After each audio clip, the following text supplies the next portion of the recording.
Hello mga sangkay, welcome back to my channel. Ito po muli ang sangkay na si Sangkay Lons, muling nagbabalik. Kumusta? Kumusta kayong lahat? Sana nasa maayos na kalagayan ng lahat. Pa dito sa Pilipinas or sa mga nasa ibang bansa, dobling ingat tayo, no? So mega love shoutout sa inyong lahat, sa Team Sangkay Original, Team Sangkay Sponsors, Team Kalingap, Kuya Val, at na Kalingap Rob, sa lahat ng aking mga followers, supporters, and subscribers, sa mga lolos, lolas, FWs, and PWDs. Mega love shoutout sa inyong lahat, and of course, I love you all. Ayan. Mega love shoutout sa lahat ng Kalinga partners, no? Sa Team Kaliwat, yung grupo ko po. Sa lahat ng aking mga sponsors, kay Tita Bing, ang kanyang YouTube channel ay Horbin TV Vlog. Subscribe po natin. Kay Tita Mina Aramillo, ang tita kong Vayots. Kay Mamita ng San Diego, California. And also, kay Manay Tere, ang aking bagong kaibigan na taga San Diego, California din. Sa lahat ng mga nagmamahal kay Sangkay, mega love shoutout sa inyong lahat. Ngayong araw nito mga Sangkay, gagawa ko ng reaction video. Ito'y patungkol sa pagbibitaw ni Marilyn TV. No? Kanyang in-announce na hindi na siya affiliated ng Kalingap. So, meron akong video clips ipapapanood sa inyo. Ito'y galing dun sa live mismo ni Marilyn TV. No? Credit ito kay Marilyn TV. So tara mga Sangkay, mga Kalingap, panoorin natin ito. Then after natin na mapanood, magbibigay ako ng opinion o kuro-kuro patungkol dito. Ay meron akong gustong sabihin sa inyo mga kaibigan. Kung ano man ang maririnig nyo ngayon, hindi ibig sabihin ay mawawala ako sa YouTube. Okay? Ito ay matagal nang napagdesisyonan, napag-usapan. Dahil same thing eh. Pareho lang, manahimik ako at nandito, ganun pa rin ang ginagawa. Okay? Ang nakikita ko lang na magiging solusyon at dahil mahal ko ang pamilya ko, okay? Mahal ko ang pamilya ko, lalong-lalo na mga anak ko. Hindi ibig sabihin na hindi na ako affiliated dito ay titigil na po ang pagtulong natin. Ang ating pagtulong ay mananatili at hindi porket sasabihin ko ito ay talunan ako. Okay? This is the best decision na kailangan kong gawin kasi kahit naman tahimik tayo, wala tayong ginagawa, ganun pa rin. Diba? Siguro naman titigil na sila, diba? Kasi maglalabas na tayo ng statement eh. Matagal na talaga ito, noon pa, pero kinausap lang ako na wag. Ako'y nagpapasalamat ng marami sa inyo, sa iyo, Kuya Val, Ate Edna, and of course, kay Kalinga Prab, dahil pinagkatiwalaan mo ako. At talagang masasabi ko naman na pinagkatiwalaan mo ako, nagtiwala ka sa akin, naniwala ka, diba, alam mo naman yun na hindi naman talaga ako yung taong kumukontak sa'yo, na lagi ako yung nakikipag-chat, nakikipagpabaran, diba? Pero may mga pagkakataon lang talaga na kailangan natin mag-desisyon dahil iba na kasi yung nangyayari, personal attack na eh, di ba? Personal attack yung nangyayari, alright? So hopefully, dahil wala nang dahilan tong mga umaatake sa akin, hindi ako iiyak.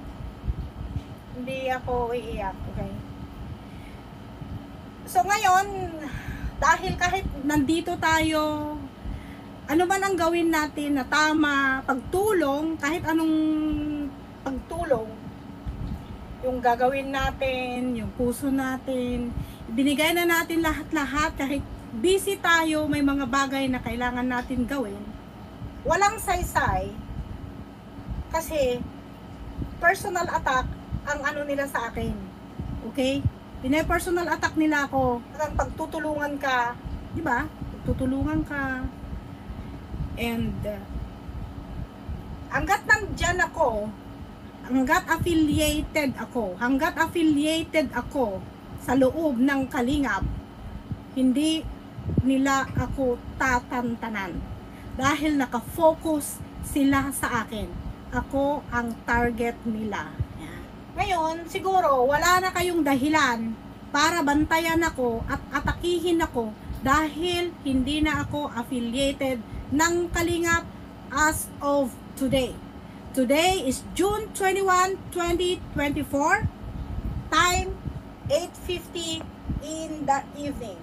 Yan na. I declaring I'm not affiliated anymore sa Kalingap community. Now, wala na kayong rason para i-content nyo ako at bantayan nyo ako. So again, siguro naman ngayon wala na kayong dahilan para i-content pa ako at wala na kayong dahilan pa para atakihin ako at wala na kayong dahilan para pag-usapan ako sa inyong mga live at saka i-bash nyo ako na sinasabihan nyo ako na bahong bilat. Kasi bakit wala ba kayong bilat? Dahil hindi na ako affiliated, hindi na ako affiliated sa community ng Kalingap. Hindi ako magko-content ng anything ng related po sa Kalingap.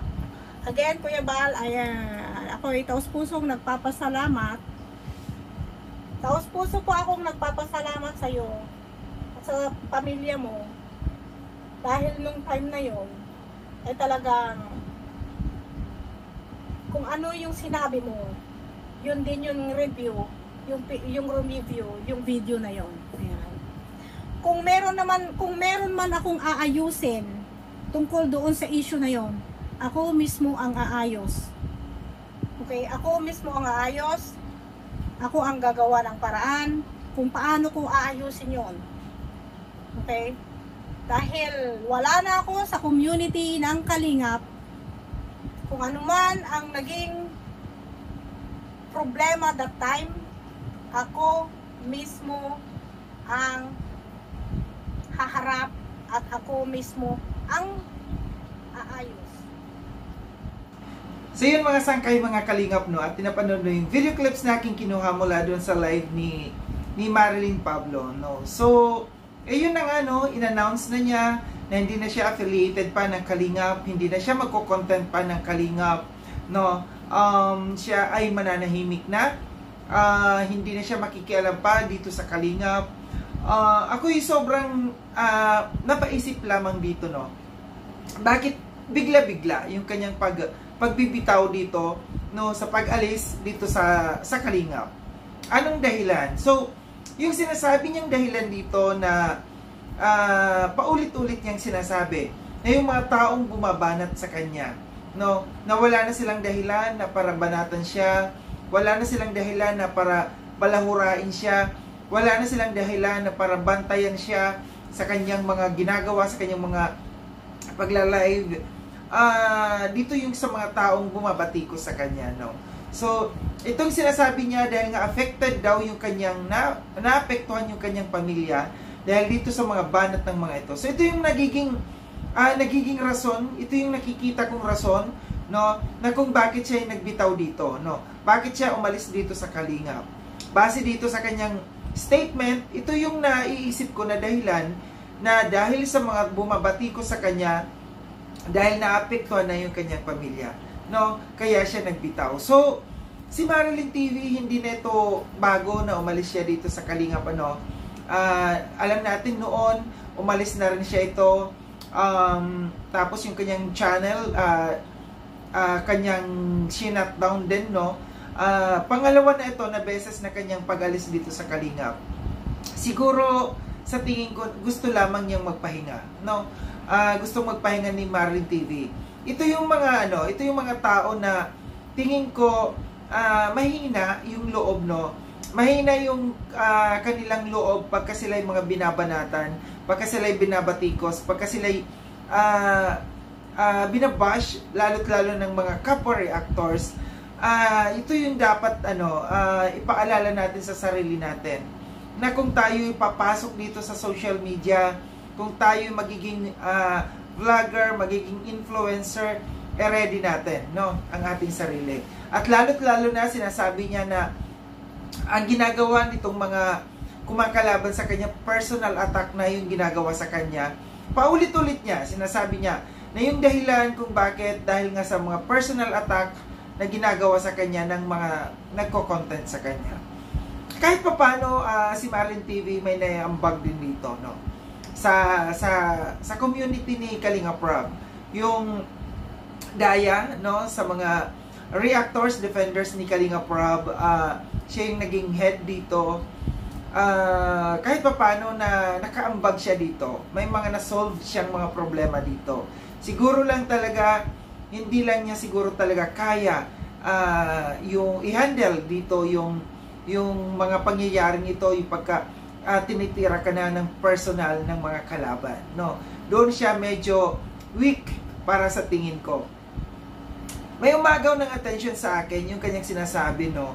Dito sa last part na sinasabi niya na kung ano man ang naging problema, siya daw ang gagawa ng solusyon. Isosolve daw niya yung problemang yon. Napaisip ako din kung anong problema yung sinasabi niya. So, meron ba ang problema talaga? Yun ba? Kaya napaisip ako, yun ba ang dahilan kung ng kanyang pagbibitaw dahil lamang sa mga personal attack ng mga bumabatikos sa kanya? Kasi sabi niya, matagal lang na pag-usapan yung kanyang pagbibitaw, yung kanyang pag-alis dito, pero pinipigilan siya. No? Sinabi niya yan dyan sa kanyang pero dito sa last part ng kanyang sinabi, napaisip talaga ako, ano yun? Ano yung kinakailangan isolve na problema ni Marlin TV? Isosolve daw niya kahit wala na siya dito sa Kalingap. Isa sa pumasok sa isip ko, yung naging problema sa kay Carla, no? Yun lang naman kasi yung yun lang yung pwede natin maisip, na ito ba yung pagsasalita niya, yung pagkukumpara niya ng kanyang sarili sa kay Carla, ito ba yun? Ito ba yung video na ito na sinasabi niya na kailangan na siya ang isosolve niya mismo ito? Isa kaya sa mga dahilan kung bakit siya nagbitaw dito sa Kalingap, ba't siya umalis dito sa Kalingap? Dahil dito sa nangyari sa kay Carla, no? Yung sa nangyari sa kanila kay Carla. So, ito yung napaisip lamang ako dito sa huling statement niya, na isosolve niya itong problemang ito. Wala akong ibang maisip na problema, kundi ito lamang yung nangyari sa kanila ni Carla, no? Well, kung sa anuman yung problemang yon na isosolve pa ni Marlin TV, sana maayos at sana hindi magkaroon ng lamat, no, yung relasyon between Marlin TV at saka dito sa Matubang family. Pero sobra-sobra niya ang kanyang pasasalamat dito, no, na sa Matubang family, yung pagtitiwala na ibinigay sa kanya. And isa pa na sinabi niya, hindi siya mawawala sa social media. Ang kanyang YouTube channel ay nandiyan pa rin. Pero iba na ang kanyang gagawin. Hindi na siya makikialam pa dito sa Kalingap. At hindi na siya magko-content pa sa Kalingap. So sana Marlin TV, Gorlas, sana magkaroon ka ng peace of mind dito kung ito yung ikatatahimik ng iyong buhay, magkakaroon ka ng peace of mind, yung pag-alis dito sa Kalingap, sana maayos ang lahat. Ito yung leksyon sa atin na sa mga sponsors na hindi talaga advisable kung kayo ay mag-sponsor, hindi advisable na meron kayong YouTube channel.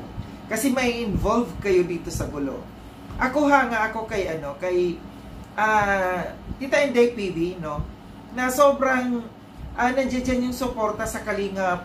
Grabe yung kanyang suporta sa pag-sponsor dito sa Kalingap, pero hindi siya nag-create ng YouTube channel kasi alam niya na magiging magugulo ang kanyang buhay. Mas saludo ako sa mga ganitong klaseng tao na mga nag-sponsor na natahimik na nag-sponsor, hindi gumagawa ng YouTube channel para hindi masira ang kanilang buhay. Muli, maraming salamat mga sangkay sa panonood. Sa mga hindi pa nakapag-subscribe kay Sangkailon, subscribe nyo na po ako. Click yung notification bell para updated kayo sa lahat ng mga videos na aking gagawin. Like and share itong video na ito mga sangkay. Kita-kits tayo ulit sa susunod na video na aking gagawin. Ingat kayo sa ang dako ng mundo mang kinaroroon. Paalam na mga sangkay. Paalam.